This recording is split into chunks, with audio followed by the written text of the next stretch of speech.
Kisah heroik dan penuh rasa persaudaraan terjadi di garis depan dekat Cherbinovka ketika dua prajurit Rusia dan Uzbek saling bahu-membahu menyelamatkan diri meski sama-sama terluka. Di posisi tersebut, seorang prajurit Rusia dengan nama panggilan VDV dan rekannya asal Uzbekistan dengan nama panggilan Sturmovik mendapat perintah untuk mundur setelah keduanya mengalami luka. Sturmovik yang berjalan lebih dulu tanpa sengaja menginjak ranjau hingga tidak mampu melangkah. Meski dirinya sendiri terluka, VDV langsung menggendong rekannya di punggung. Ketika tenaga mulai habis, Sturmovik merangkak dengan tangan dan lutut untuk memberikan waktu istirahat bagi sahabatnya itu. "Tinggalkan aku, pergi, kamu juga terluka," pinta Sturmovik. Namun dengan tegas VDV menjawab, "Kita tidak meninggalkan saudara kita."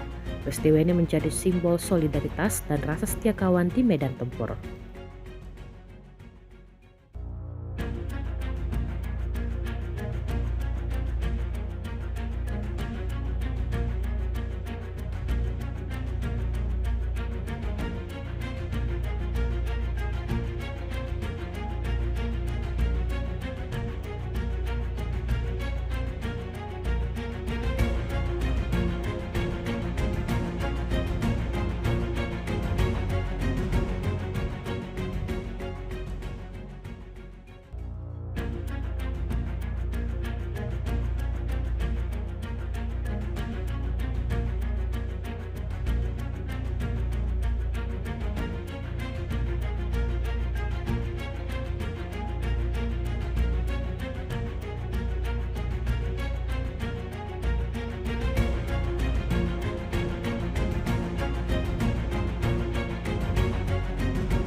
Download Tribun X sekarang, menghadirkan lokal menjadi Indonesia.